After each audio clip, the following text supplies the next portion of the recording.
Welcome to the Deep Dive. Today we're tackling something pretty controversial. It's this idea that, well, maybe all cultures are not equal. Some might even be better or worse. Exactly. It's a statement that definitely challenges common thinking. And our mission today is to really unpack a specific source that argues exactly this. We're looking at how it makes its case. Right. We'll dig into the arguments, the examples used, the whole logic behind it. Just to be clear, we're exploring what the source says, not agreeing or disagreeing with it ourselves.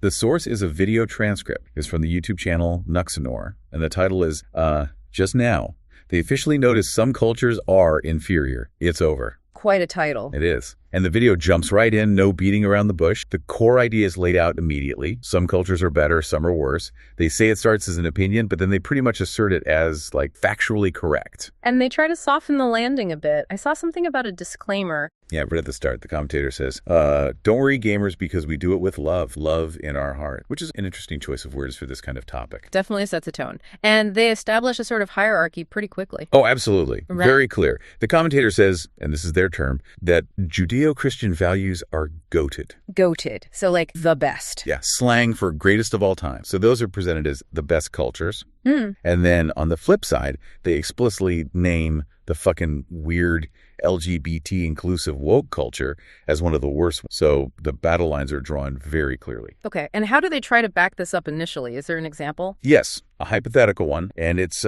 quite provocative. They ask you to imagine inviting 100 people from a culture that hypothetically condones child rape. Would your neighborhood be safer or less safe? Wow, that's extreme. It is. And the assertion is that no one on the planet would argue it makes things safer. They use this to say, see, some cultural values are objectively harmful. Got it. So let's move into the specific evidence they present, starting with the U.S. context. Right. First up, they show some footage. They call it an average day in America. And what does this footage show, according to them? It's described as showing fentanyl zombies and living corpses sitting around in a public park. That's the language used. Okay. And the interpretation given is that this is not Western values. It's called demonic shit. And solutions are proposed. Yeah, straight up. Involuntary commitment and jail time. That's what the commentators suggest. All right. Then they move to specific case.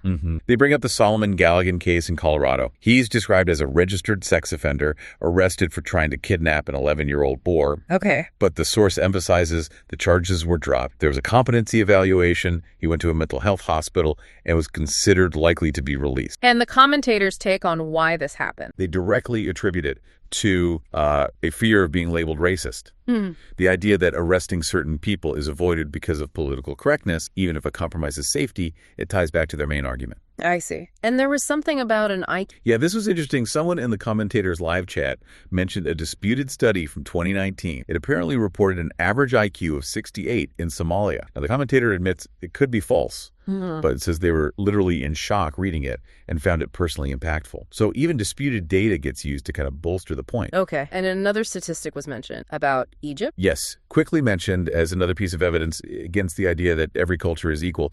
They cite a claim that 99% of women in Egypt report being sexually assaulted. Right. So shifting focus now to Europe, what's the argument there? The claim is that Italy and really all of Europe are facing major culture shock due to, in the video's word, inviting people who don't see any problem with raping people or robbing. And this is linked directly to rising crime. Is there any personal testimony offered? Yes, the commentator shares an anecdote. Says, many of my friends have been robbed and assaulted by North African immigrants time while in Italy, presented as firsthand evidence. Okay. The video also critiques certain public. It does. It singles out someone called Idos, who is described rather harshly as the internet's largest cuck. Right. And the criticism is that he attacks his own audience for being racist when they notice, quote, pattern recognition. The commentator dismisses his views as a luxury belief, something easy to say from a cushy house in California without understanding the real world issues, basically accusing him of moral. Got it. And other examples from Europe. Okay. Yeah, they mentioned England banning ninja sword. This is presented as just another sign of rising crime, sort of adding to the pile of evidence supporting their overall argument about cultural clashes. And there was a clip about Japan. Yes. a clip showing Pakistani immigrants in Japan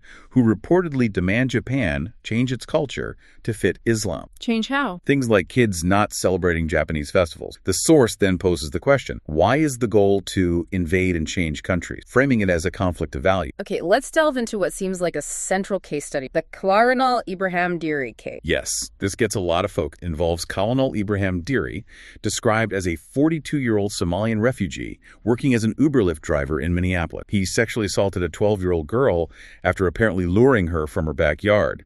The video uses this case extensively. And a key element seems to be the community's reaction. Exactly. The video highlights a community letter of support for Deary submitted to the judge. It came from the Al Hassan Islamic Center in St. Paul. What did the letter say, according to the source? It mentioned things like strong and heartfelt support for Kiri, talked about his difficult refugee journey, and referred to the assault simply as the situation. It also noted he faced the challenge of starting over in a new culture. And how does the video It interprets it as the Somali community essentially defending child abuse, or at least implying their culture, views it differently. The video also points out that letters from Deary's family members similarly failed to acknowledge his action or the victim's suffering. That's quite an interpretation. And there were further reported issues. Yes, the source states the victim's mother actually received death threats from within the Somali community because she reported Deary and got him arrested. This is presented as more evidence of a culture. The video then offers its own analysis of Somali culture. It does. The commentator cites a claim that Somalia ranks as the top country in the world for sexual violence against children. They show a report suggesting Somalia only passed its first law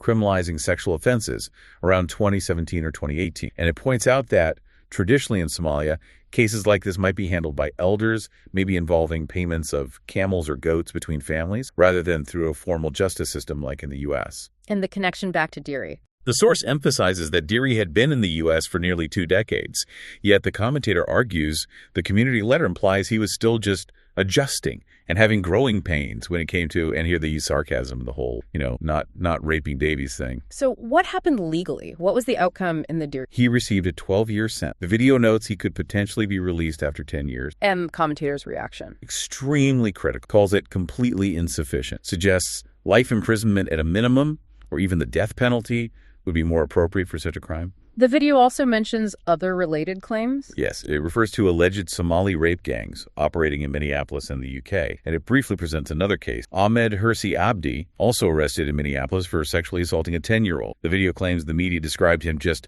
as a stranger with mental illness, implying his background was deliberately obscured. So the overall conclusion drawn from these cases is? The commentator concludes quite bluntly that some cultures just kind of make it okay to rape children, directly contrasting this with what they define as superior Western values. The video then shifts gears quite a bit, moving to a historical example, the Incas. Right. It's an interesting pivot. They start by, acknowledging the Incas' achievements, building the Moray terraces like an agricultural lab. Impressive stuff. Yeah, cultivating all sorts of corn and potatoes, earthquake-proof cities shaped like animals, the salt flats. They list quite a few accomplishments. Not bad. But then the focus shifts sharply to their practice of child sacrifice. They describe how volunteers from the elite class, children, were heavily drugged and left on a cold mountain to die. This practice is then used as the sole basis to declare Inca culture inferior. And they draw a comparison. A very direct one.